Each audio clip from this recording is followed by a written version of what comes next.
Hello dear students, welcome back to Gadariya pharmacy. तो बच्चों कैसे हो आप सभी? आई होप सभी ठीक होगे, सभी हेल्दी होगे और सभी की स्टडी बहुत अच्छी चल रही होगी। तो हमारा चल रहा था B pharma 4 semester medicinal chemistry. तो मेडिसिनल केमिस्ट्री का यूनिट सेकंड का आज का हमारा थर्ड लेक्चर होने वाला है। यूनिट सेकंड के अंदर हम स्टडी कर रहे थे drug acting on autonomic nervous system. तो फर्स्ट टॉपिक जो हमने चुना था वो था सिंपैथेटिक एजेंट। तो सिंपैथेटिक एजेंट में हम डायरेक्ट एक्टिंग सिंपैथेटिक एजेंट्स के बारे में ऑलरेडी स्टडी कर चुके हैं प्रीवियस लेक्चर के अंदर। बहुत अच्छे तरीके से हमने स्टडी किया था। तो प्रीवियस लेक्चर आप लोगों ने नहीं देखा है तो चैनल पे जाइए, प्लीज चेक कीजिए, वहां जाके उस लेक्चर को अटेंड कीजिए। क्योंकि भाई मेडिसिनल केमिस्ट्री जितना हार्ड है उतना ही इजी हम आप लोगों को बनाने वाले हैं। उसके लिए आपको स्टेप बाय स्टेप हमारे लेक्चर्स देखना बहुत जरूरी है। क्योंकि भाई जब तक आप step by step points cover नहीं करोगे तो फिर आपका कोई भी सिलेबस कोई भी पॉइंट कवर नहीं हो पाएगा। क्योंकि यूनिट सेकंड और यूनिट थर्ड दोनों में एक ही टॉपिक आपको स्टडी करना है। कौन सा? Drug acting on autonomic nervous system. और सबसे हार्ड टॉपिक है फार्माकोलॉजी का, मेडिसिनल केमिस्ट्री का सबसे बड़ा टॉपिक है। तो इसको बहुत अच्छे से हमें तैयार करना है। अगर यहाँ पे आप लोगों ने तैयार कर लिया तो फार्माकोलॉजी में पढ़ना बहुत आसान हो जाएगा। ठीक है, तो आज हम जो सेकंड पार्ट था सिम्पैथोमाइमेटिक एजेंट्स का, इनडायरेक्ट एक्टिंग सिम्पैथोमाइमेटिक एजेंट, मतलब जो इनडायरेक्टली एक्ट करते हैं, डायरेक्टली रिसेप्टर पे काम नहीं करते हैं, इनडायरेक्टली जाके काम करेंगे। जो हमारे नॉन एड्रेनलिन है, एड्रेनलिन जो न्यूरोट्रांसमीटर है उनको रिलीज करवाएंगे इनडायरेक्टली। ठीक है, तो चलिए स्टार्ट करते हैं। और अभी तक आप लोगों ने कटारिया फार्मेसी ऐप डाउनलोड नहीं किया है, डाउनलोड कर लीजिए। नोट्स आपको कटारिया फार्मेसी ऐप पे मिल जाएंगे और टेलीग्राम ग्रुप भी ज्वाइन कर लीजिए। तो आज हम देखेंगे इनडायरेक्ट एक्टिंग सिम्पैथोमाइमेटिक एजेंट्स। तो इनडायरेक्ट एक्टिंग को कैसे हम डिफाइन कर सकते हैं, सबसे पहले हम डेफिनेशन देखेंगे। तो indirect acting sympathomimetic agent are drug that do not directly stimulate adrenergic receptor. जो हमारे एड्रेनर्जिक रिसेप्टर्स होते हैं कौन कौन से होते हैं? अल्फा और बीटा। उन दोनों रिसेप्टर पे डायरेक्टली जाके बाइंड नहीं होंगे, डायरेक्टली एक्शन ये नहीं करेंगे इनडायरेक्ट एक्टिंग। डायरेक्ट एक्शन करेंगे direct active sympathomimetic agent. But क्या करते हैं ये? But produce their effect by increasing the concentration of endogenous noradrenaline.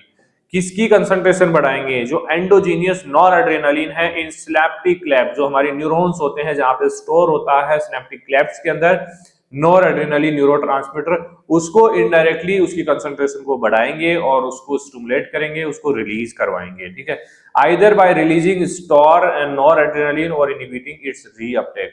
दो तरीके से काम करते हैं, या तो उसके जो रिली स्टोर है, पहले से स्टोर है सिनेप्टिक वेसिकल्स के अंदर नॉरएड्रेनालिन, उसको रिलीज करवाएंगी ड्रग, या फिर इनहिबिट करेगी रीअपटेक, वापस से रीअपटेक ना हो, उसके रीअपटेक को इनहिबिट करेगी तो उसकी क्वांटिटी बढ़ जाएगी।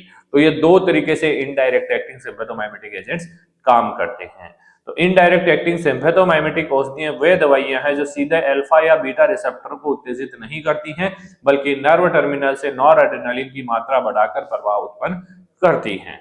ठीक है, तो चलिए, effect depend on how much noradrenaline is already present. कितने अमाउंट में एड्रेनालिन प्रेजेंट है उसी पे डिपेंड करेगा इनडायरेक्ट एक्टिंग सिम्पैथोमाइमेटिक एजेंट्स का एक्शन। आई होप आपको ये डेफिनेशन समझ में आई होगी। ज्यादा कुछ नहीं है इस टॉपिक के अंदर, आपको डायरेक्टली जो भी मेडिसिन हमें दी हुई है उनको हम देखेंगे, उनके स्ट्रक्चर देखेंगे, उनके यूजेस देखेंगे, उनके मैकेनिज्म ऑफ एक्शन हम देखने वाले हैं।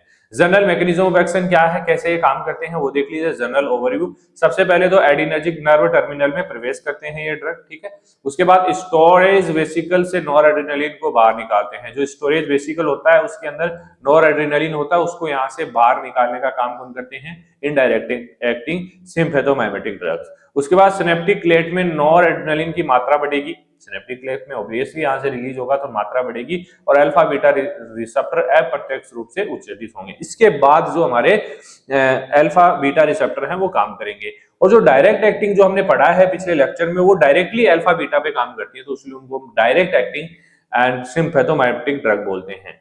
और अब जो पढ़ रहे हैं ये इनडायरेक्ट एक्टिंग है। रिपीटेड यूज, अगर आप रिपीटेडली ऐसी ड्रग्स को यूज करेंगे तो टैकीफाइलैक्सिक एक रिएक्शन होती है, वो हो सकती है पेशेंट के अंदर। टेकीफाइलैक्सिस क्या होता है? शॉर्ट में देखें तो 2 मार्क्स में आपको पूछा जा सकता है। Rapid decrease in drug response due to depletion of noradrenaline storage, मतलब बार बार अगर नॉरएड्रेनालिन रिलीज करवाया जाएगा तो उस कंडीशन में बेसिकली जो टेकीफाइलैक्सिस है वो रिएक्शन कोज हो सकती है। ठीक है।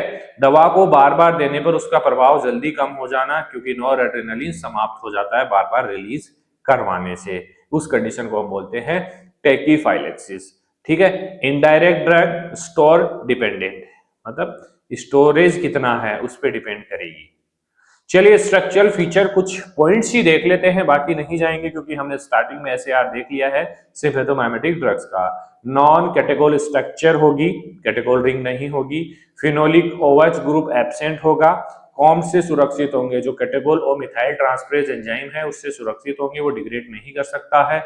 ओरल बायोबिलिटी अच्छी नहीं, ठीक है, ओरल बायोबिलिटी इनकी अच्छी नहीं होती है। सीएनएस पेनिट्रेशन बहुत ज्यादा ये करते हैं, कौन से, indirect acting sympathomimetic agents. No OH brain entry, OH नहीं है तो ब्रेन एंट्री अच्छी होती है इनकी। चलिए कौन कौन से इंपॉर्टेंट ड्रग्स दे रखे हैं इनडायरेक्ट एक्टिंग में, तो सबसे पहला है हमारा हाइड्रोक्सी एम्फेटामाइन। कौन सा है, हाइड्रोक्सी एम्फेटामाइन। कैसे काम करता है ये, स्टोर नॉर एड्रेनलिन को रिलीज करवाता है वेसिकल से। डायरेक्ट रिसेप्टर एक्शन बहुत कम इसका होता है, ठीक है। फार्माकोलॉजिकल एक्शंस की बात करें तो फार्माकोलॉजिकल एक्शन क्या होता है कि मेन जो काम होता है वो क्या है इसका, माइड्राइसिस करता है, पुपिल डायलेशन, जो पुपिल साइज होती है उसको कम करने का काम ये करता है, ठीक है। वैसो कॉन्स्ट्रिक्शन करेगा, ब्लड वेसल्स होती है जो उनको वैसो मतलब कॉन्स्ट्रिक्ट करने का काम करेगा, ब्लड प्रेशर बढ़ाएगा, ठीक है। ये इसकी स्ट्रक्चर है, ठीक है। स्ट्रक्चर इंपॉर्टेंट है, जो इंपॉर्टेंट है मैं आपको बता दूंगा और जो इंपॉर्टेंट नहीं है वो नहीं बताऊंगा। तो इंपॉर्टेंट ड्रग्स ही आपको याद रखनी है, कंप्लीट ड्रग्स आप लोग याद नहीं कर पाओगे, ठीक है। यूजेस की बात करें, कहां यूज करते हैं, हॉर्नर सिंड्रोम का डायग्नोस्टिक टेस्ट में बेसिकली इसको यूज किया जाता है हाइड्रोक्सी एम्फेटामाइन को। हॉर्नर सिंड्रोम क्या होता है, आई से रिलेटेड होता है, आई के जो सिंपैथेटिक नर्व्स होते हैं उनमें वीकनेस वगैरह आ जाती है, जो आई लीड है वो डिक्रीज हो जाता है, मियोसिस हो जाता है, ठीक है, मियोसिस को बेसिकली डायलेट हो जाता है, ठीक है। प्री गैंग्लियोनिक और पोस्ट गैंग्लियोनिक लेजन में अंतर पता करने के लिए हम इसका यूज करते हैं इस ड्रग का। जैसे क्लिनिकल एक्सप्लेनेशन किया जाए तो अगर पुपिल डायलेट हो जाए तो nerve intact, post ganglionic normal है, अगर इसकी वजह नॉर्मल कंडीशन में काम कर रहा है। अब बात करें एडवर्स इफेक्ट की, तो एडवर्स इफेक्ट क्या क्या हो सकते हैं हाइड्रोक्सी एम्फेटामाइन की, हाइपरटेंशन कोज कर सकता है क्योंकि वैसोकंस्ट्रिक्शन कर रहा है, टेकीकार्डिया कर सकता है, हार्ट बीट इंक्रीज हो सकती है। हाइड्रोक्सी मतलब हॉस्पिटल डायग्नोसिस एक ट्रिक है। तो ये हमारा ड्रग हो गया, ठीक है। चलिए इसके बाद है स्यूडोइफेड्रिन। स्यूडोइफेड्रिन स्यूडोइफेड्रिन स्ट्रक्चरल फीचर्स की बात करें, इफेड्रिन का स्टीरियो आइसोमर, इफेड्रिन का स्टीरियो आइसोमर, इफेड्रिन ड्रग होता है mix acting non sympathomimetic agent है, उसी का स्टीरियो आइसोमर होता है स्यूडो इफेड्रिन, ठीक है। सीएनएस स्टिमुलेशन बहुत कम करता है। मैकेनिज्म की बात करें तो नॉर एड्रेनालिन का इनडायरेक्ट रिलीज ये करवाता है, ठीक है। फार्माकोलॉजिकल एक्शन की बात करें तो नजल वैसोकंस्ट्रिक्शन करेगा, माइल्ड ब्रोंको डायलेशन करेगा, ठीक है। ये इसकी स्ट्रक्चर है, ठीक है। स्ट्रक्चर देख लेना, जैसे एफेड्रिन की स्ट्रक्चर याद करनी है, स्यूडो को भी आप लोगों को याद करनी है, ज्यादा डिफरेंस यहाँ पे नहीं आएगा, वो आगे हम बताएंगे आपको। यूजेस क्या है स्यूडोइफेड्रिन का, नजल डिकंजेस्टेंट में यूज होता है, कॉमन कोल्ड मेडिसिन में यूज होता है। एडवांटेज की बात करें तो अब्यूज पोटेंशियल कम है इसका, अब्यूज नहीं किया मतलब बहुत कम इसका अब्यूज है, इसको सेफ बोलते हैं, स्यूडो सेफ इफेड्रिन है ये, ठीक है। चलिए तो देखिए जो भी हम बता रहे हैं इतना तो आप लोगों को कम से कम ड्रग्स के रिलेटेड याद करना पड़ेगा। अगर आप बुक से पढ़ने जाओगे तो बहुत सारी डिटेल आपको मिल जाएगी, उतना पढ़ना नहीं है बेटा। जो हम पढ़ा रहे हैं वो आप लोगों के लिए इनफ है, जो नोट्स हम आप लोगों को प्रोवाइड करवा रहे हैं वो आप लोगों के लिए इनफ है, ठीक है। क्योंकि हमने प्रॉपर एक्सपीरियंस के बेसिस पे पिछले 10 साल हो गए हमें, 2017 के बाद जो भी चीजें चल रही है, जब से सेमेस्टर लागू हुआ है तब से हमें सारी चीजों का पता है कि भाई एग्जाम में कितना क्या पूछा जाता है, कितना बच्चे के लिए सही है जिससे अच्छे मार्क्स मिल जाएं, तो उसकी टेंशन आप लोग मत लीजिए बेटा, ठीक है। चलिए स्ट्रक्चरल फीचर की बात करें प्रोपाइल हेक्सेड्रिन की, ठीक है, तो यहाँ पे एरोमेटिक रिंग नहीं होती है, एलिफेटिक एमीन होता है। मैकेनिज्म ऑफ एक्शन की बात करें तो नॉरएड्रेनालिन रिलीज, फार्माकोलॉजिकल एक्शन की बात करें तो वैसोकंस्ट्रिक्शन करता है। ये देखिए हमारा यहाँ पे ये इसकी स्ट्रक्चर है, ठीक है। चलिए यूजेस की बात करें तो नजल डिकंजेस्टेंट इनहेलर्स में बेसिकली यूज किया जाता है। एडवर्स इफेक्ट की बात करें तो हाई डोज पे सीएनएस स्टिमुलेशन ये करता है, हाइपरटेंशन ये करता है, ठीक है। इनहेलर में प्रोफाइल हेक्सेड्रिन यूज होता है।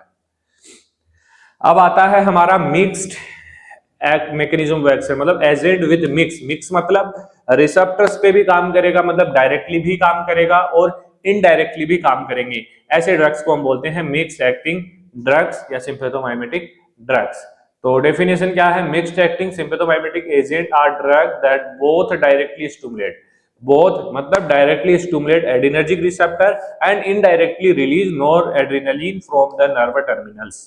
ठीक है, ये हमारा मिक्स्ड एक्टिंग है। मिक्स्ड डायरेक्ट प्लस इनडायरेक्ट दोनों को मिला के हम मिक्स कर देते हैं, मतलब कोई सा भी एक्शन ये कर सकते हैं।